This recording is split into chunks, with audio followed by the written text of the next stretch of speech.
Justement, je pense qu'il y a une différence entre faire de l'information, Oui. dire voilà, il y a le nombre d'augmentation de mosquées en France. D'ailleurs, vous vous trompez, vous faites une erreur grossière qui, pour un journaliste, est ici vraiment grossière, parce que vous prenez un point de départ qui est le nombre de mosquées recensées par le ministère de l'Intérieur. Et vous prenez un site internet qui est Trouve ta mosquée, où c'est pas le nombre de mosquées, c'est le nombre de lieux de culte. Non, non. Attendez. Non. Laissez-moi terminer. Non. Je vais y revenir, vous aurez l'occasion de m'y répondre. Je voudrais dire une seconde chose. Juste sur ce point, nous ne disons pas mosquée. En une, on dit mosquée. Lieu de culte. Non, mais il faut voir quand même les deux cartes que nous affichons, nous indiquons très clairement lieu de culte. D'accord, ça aurait été bien de le mettre en mais première oui, page enfin, aussi. savez Deuxième chose, moi je trouve la couverture à la limite du racisme en fait. Pourquoi? Et je vais vous le dire. Parce que si on avait eu en première page de votre publication ou d'une autre l'invasion des églises ou l'invasion des synagogues, je pense que les choses ne seraient pas passées ainsi et vous auriez moins de fierté à venir défendre le contenu et la première page. Il y a un vrai problème dans ce pays, c'est-à-dire qu'on se permet des choses avec les musulmans qu'on se permet avec personne d'autre. Et je trouve ça mais totalement à vomir. À vomir. Invasion de quoi? Mais la plupart des mosquées construites dans ce pays, il y a eu des dérives par le passé. Aujourd'hui, je pense qu'il y a un mieux. Notamment avec des organismes pour lesquels moi-même j'ai les plus grandes critiques, notamment le Conseil français du culte musulman. Mais il y a une régulation qui se fait dans la construction des lieux de culte, une supervision avec le ministère de l'Intérieur, qui fait qu'aujourd'hui, il y a une régulation plutôt saine des choses. Il y a un travail énorme à faire sur la formation des imams.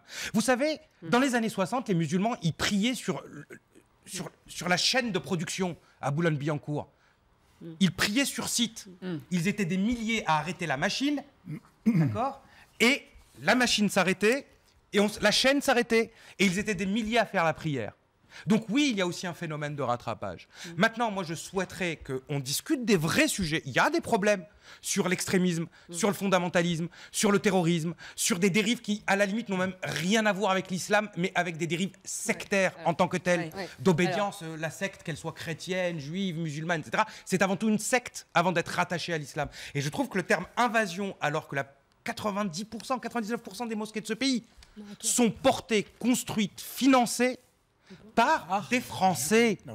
Par des Français. Alors après, il y a des financeurs étrangers, c'est possible, comme il existe pour des fondations, pour plusieurs lieux de culte. Je pense qu'il y a un travail à faire là-dessus. Sur la loi de 1905, bon an, mal an, on a réussi à trouver des structures de financement plutôt intelligentes avec la distinction culturelle. Les choses se font et je trouve que la une de votre publication nourrit quelque chose de malsain. Mais il n'y a aucun souci à parler de ces sujets. Mais il y a une différence entre parler de l'invasion des mosquées qui sous-entend l'invasion des musulmans. Et ils viennent d'où? Ils arrivent avec leurs lances, leurs sabres sur dromadaires, chameaux et autres chevaux. Mais non, ça c'est fini. On parle des enfants de France, pour 90%, 99% de ceux qui prient dans ces lieux de culte. On doit être égaux. Les cultes sont égaux en théorie. Aujourd'hui, oui, il y a un rattrapage. Il y a des phénomènes sociologiques qui sont connus aux quatre coins de la planète, qui ont été étudiés par des sociologues, des historiens. Lorsque vous avez une vague d'immigration, en général, la génération qui suit, les deux générations qui suivent, ont un repli identitaire qui est analysé depuis 50 ans déjà. C'est le retour à la source, le retour à la racine, qui avait d'ailleurs été évoqué par Simone Veil. Enfin, il y a 50 ans, il n'y avait pas cette poussée si vous voulez continuer à masquer, du djihadisme et de...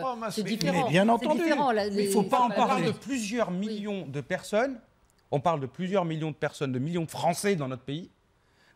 Et vous faites le lien entre le culte de ces millions de Français avec quelques cas de fêlés qui, à un moment totalement désorientés, exclus socialement, déboussolés, se sont retrouvés à prendre des billets d'avion suite à des images vues sur Facebook pour aller se faire tuer en Syrie. Il y a des choses qui peuvent être travaillées aujourd'hui qui sont, par exemple, trois choses. Aujourd'hui, la formation des imams.